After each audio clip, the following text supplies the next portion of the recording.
Hello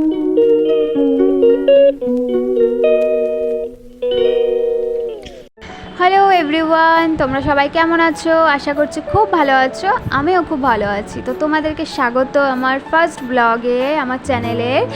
তো দেখো, আমি আগে ব্লগ করব বলে এই ভিডিওটা শ্যুট করিনি। আমি ঘুরতে গিয়েছিলাম, সেই কারণে এই ক্লিপগুলো নেওয়া ছিল। তো ভাবলাম তাহলে আমি চ্যানেল খুলে তাহলে এইগুলো আমি তোমাদেরকে শেয়ার করি। জায়গাটা এত সুন্দর ছিল। তোমরাও চাইলে আমার ব্লগটা দেখে সেইখানে ঘুরতে যেতে পারবে। তো অ্যাকচুয়ালি আমরা গিয়েছিলাম তারকেশ্বরে। তো তারকেশ্বরে তাড়াতাড়ি পুজো দিয়ে দেওয়ার কারণে আমাদের হাতে অনেকটা টাইম বেঁচেছিলো। তো আমরা ভাবলাম তাহলে কোথায় যাওয়া যায়। তো আমাদের ফ্যামিলি সাজেস্ট করলো, ফ্যামিলি মেম্বাররা, যে ব্যান্ডেল থেকে যাওয়ার পথে নাকি লাহিড়ী বাবার মন্দির পড়বে, আর মন্দিরটা নাকি খুবই সুন্দর। তো ভাবলাম তাহলে সেখানেই যাওয়া যাক। তো চলে গেলাম ব্যান্ডেলের লাহিড়ী বাবার মন্দিরে। তো তোমরা দেখো, ঢোকার মুখেই চারিদিকে ফুল গাছে ভরা, এত সুন্দর দৃশ্যটা লাগছিল। আর গেটটাও দেখো খুব সুন্দর, ওই ওপরের পুরোপুরি পাতা দিয়ে মোড়ানো, জাস্ট অসাধারণ লাগছিল। আর তো বন্ধুরা, তোমরা একটা জিনিস সেটা খেয়াল রাখবে কি, তোমাদেরকে ওই মন্দিরে ঢুকতে গেলে পুরো ফুল কভার করে নিজেকে ঢুকতে হবে। তো শর্ট ড্রেসে, স্লিপলেসে এসব পরলে তোমাদের ঢুকতে দেবে না। তো আমার দিদির ছোটো মেয়ে ছিল, ও আর কি শর্ট ফ্রক পরে গিয়েছিল, বাচ্চা মেয়ে, তা ওকেই ঢুকতে দিচ্ছিল না। তো তারপরে ওর বয়স জিজ্ঞাসা করার পর তারপরে বললো ঠিক আছে, তাহলে ও ঢুকতে পারবে। তো আমার দিদির বড় মেয়ে অনেকটাই লং ফ্রক পরে গিয়েছিল, তারপরেও একটুখানি পা দেখা যাচ্ছিলো বলে ওকেও ঢুকতে দিচ্ছিল না। তারপরে লাস্টে ও লেগিংস পরে তারপরে ঢুকলো। তো তোমাদের এইভাবে এই জিনিসটা ম্যানেজ করতে হবে। আর ছেলেদের হাফ প্যান্টে ঢুকতে দেবে না।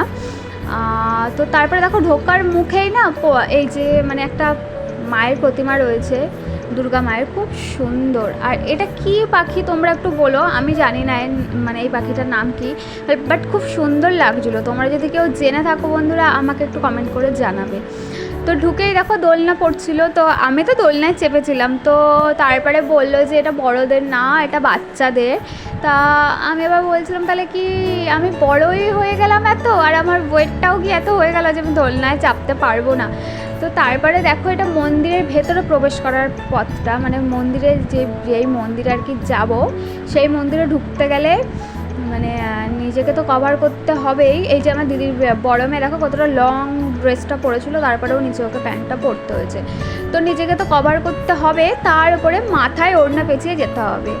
তো আমার মাও ওই যে স্লিপলেস পরেছিল, তো মাকে তো আমি ওই রকম চাদর মুড়ি দিয়ে কভার করে ঢুকিয়েছিলাম যাতে বুঝতে না পারে। তো তারপরে আমিও নিজেকে কভার করে নিলাম আর কি, কভার বলতে কি মাথাটায় ওড়না পেঁচিয়ে নিলাম। তো মাথায় ওড়না দিয়ে তারপরে যেতে হবে। তো মন্দিরটা এতটাই সুন্দর। আর আরেকটা জিনিস আমি কি করেছিলাম জানো বন্ধুরা, আমি না মন্দিরের ভেতরে ঢোকার সময় সানগ্লাসটা খুলতে ভুলে গিয়েছিলাম। তো আমাকে ওখানে বললো যে সানগ্লাসটা পরে ঢোকা যাবে না, সানগ্লাসটাও খুলতে হবে। তো তারপরে আমি সানগ্লাসটাও খুলে ফেলি। তো দেখো ভেতরে যাচ্ছিলাম, আর খুব সুন্দর গান বাজছিল।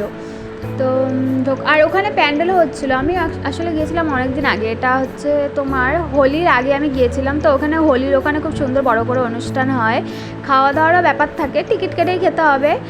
তো তোমরা চাইলে হোলির সময়ও যেতে পারো, ওখানে খাওয়া দাওয়া আরও সুন্দর হয়। এমনি নর্মালি যেটা হয় সেই টাইমে আরও ভালোভাবে খাওয়া দাওয়াটা করা হয়, আর খুব সুন্দর করে সাজানোও থাকে ভেতরটা।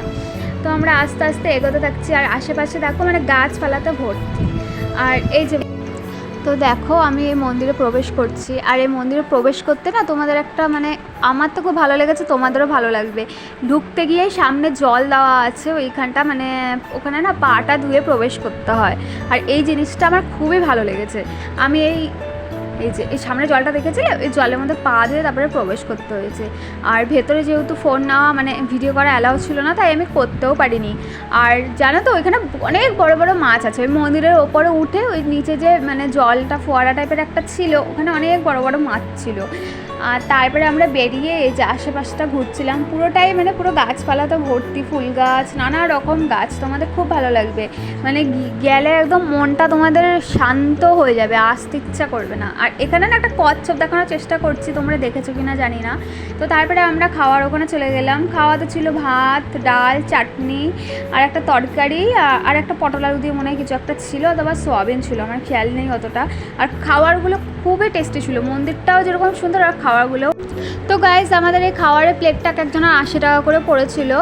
তো তোমরাও চাইলে যেতেই পারো একদিনের জন্য। মন্দিরটা খুবই সুন্দর বলে বোঝানো যাবে না না গেলে।